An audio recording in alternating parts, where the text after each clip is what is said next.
Bonjour, cette semaine, on parle de communication politique à travers des documentaires américains et français. Et pour commencer cette série, je vous parle de Primary de Robert Drew qui a été réalisé en 1960. Alors, quelle est l'idée de ce documentaire? Elle est finalement très simple.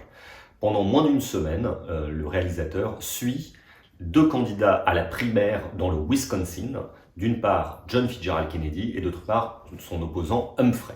Donc le sujet est très simple, on suit les candidats sur le terrain, dans les médias, et on juge cet affrontement pour voir qui, dans la course à la présidentielle, va réussir à devenir le candidat démocrate.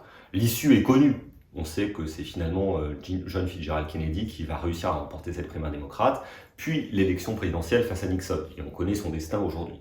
Mais dans le documentaire, dans un temps extrêmement ramassé, on va découvrir tous les codes de la communication politique de cette époque. C'est parce que c'est à cette époque-là que se réinvente le marketing politique. D'un côté, il y a Humphrey, qui est un candidat un peu classique, légèrement populiste, qui fait essentiellement des déplacements dans le milieu rural, serre des mains, distribue ses cartes de visite.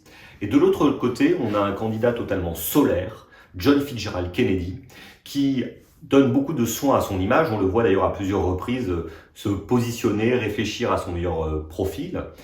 Est un maître dans l'art de la communication télévisuelle, utilise aussi parfaitement les ressources qui sont liées à sa propre famille. Son nom, le nom de la famille Kennedy, qui est déjà prestigieux aux États-Unis, et puis sa famille proche, sa famille nucléaire, puisqu'on voit sa femme et son fils à de nombreuses reprises. Sa femme, Jackie Kennedy, qui en fait illumine indirectement le documentaire.